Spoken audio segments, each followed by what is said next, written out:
সুপ্রিয় দর্শক, আপনারা সবাই কেমন আছেন? আশা করি সবাই ভালো আছেন।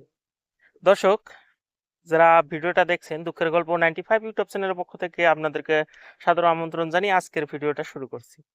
দর্শক, যারা ভিডিওটা দেখছেন তারা অবশ্যই জানেন যে বর্তমান সময় আহ, আগস্ট মাস আগস্ট মাসের সময়, এই সময়ে কিন্তু এই জমিগুলা যে আছে জমিগুলাতে চারা রোপণ করা হবো। চারা রোপণ মানে মরিচের চারা, মাইক্রো মরিচ রোপণ করা হয়। তো এই সময়টাতে আমি কিন্তু এই ঘরটা, কুড়ে ঘরটাকে মানে দেখাইছিলাম। তো বর্তমানের অবস্থা দেখেন, কুড়ে ঘরটার কি অবস্থা। এই ঘরের পাশে আমি সম্পূর্ণ ভিডিওটাই প্রস্তুত করছিলাম। মানুষ খুব ভালো একটা সহায় করছেন, দেখছেন, ভালো পছন্দ করছেন। তো আজকেও সেই ঘরটাই দেখাতে আসছি। তো বর্তমান সময়ে এই ঘরটার অবস্থা এই। আমি বলছিলাম তখন যে সিজন টাইমে এই ঘরটা ব্যবহার হয়, বাকি সময়ে এই ঘরটা ব্যবহার হয় না। তো সেক্ষেত্রে দেখেন আজকে এই ঘরটার অবস্থা। বর্তমান বানপানি উঠে গেছে, ঘরের অবস্থা একদম নাই। ঘরের বেড়া, খড়, চাল সবকিছুর আবারও নতুন করে ঠিক করতে হবে। দেখেন পাশ দিয়েই নদী বয়ে গেছে, আর নদী দিয়ে মানুষ আসা যাওয়া করছে। তো বর্তমান সময়ে খুব চর্চার এই ঘরটি, দেখে খুব ভালো লাগছে। কিন্তু এই যে বর্তমান সিজন আরম্ভ শুরু শুরু হয়েছে, তো এখন আবারও এই ঘরটা পুনর্নির্মাণ করা হবে। আর পুনর্নির্মাণ করে আবারও এই ঘরটাকে কাজে লাগানো হবে।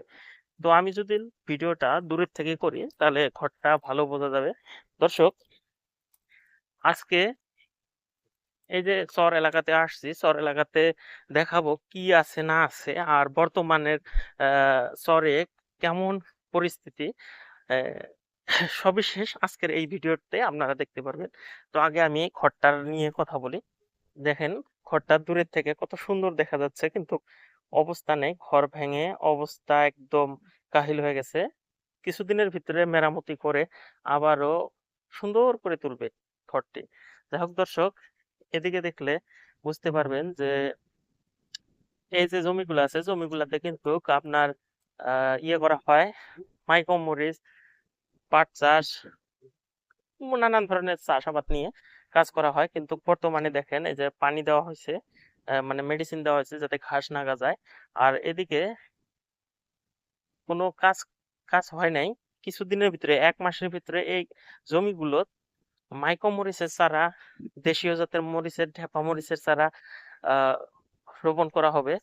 আর মূলো, শাক সবজি যত ধরনের আছে আর কি সবগুলোই চাষ করা হবে। তো সেই সম্পূর্ণ ভিডিও দেখাবো।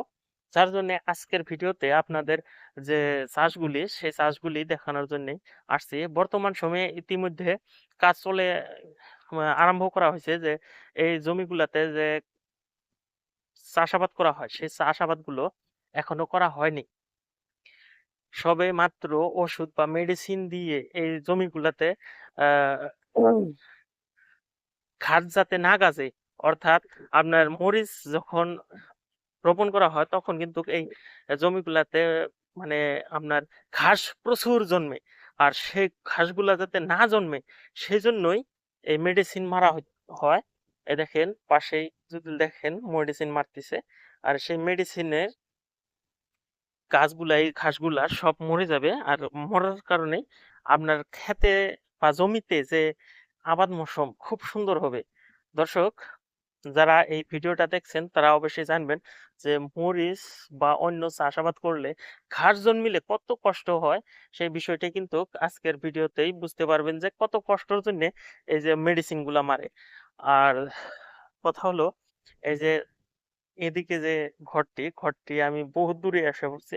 তো ঘরটি যখন আবারও মেরামত হবে তখন কিন্তু আমি আপনাদেরকে দেখাবো যে এই ঘরটি মেরামত হওয়ার পরে আমি আবারও দেখাবো।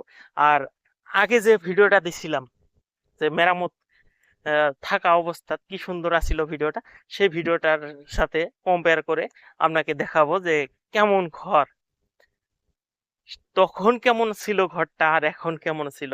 তখন কত সুন্দর ছিল, ঘরের চৌপাশে ক্ষেত খামার দিয়ে বোঝায়। আর তখন আহ, বাড়িতে কত মানুষ লোকজন জিরাইতো, এই রোদের সময় এই এর এলাকার ভিতরে কোনো গাছগুজালি নাই, আর সেই ঘরটাই একমাত্র সম্বল ছিল যেখানে মানুষ জিরনি নিছে, সেখানে ভাত খাইছে, সেখানে কিছু বিশ্রাম নিছে।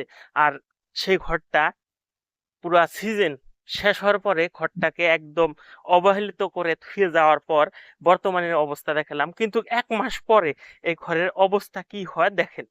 যাই হোক দর্শক, আজকে বেশি কথা না বাড়িয়ে আজকে এখানেই বিদায় টানছি। দেখা হবে কোনো পরবর্তী ভিডিওতে।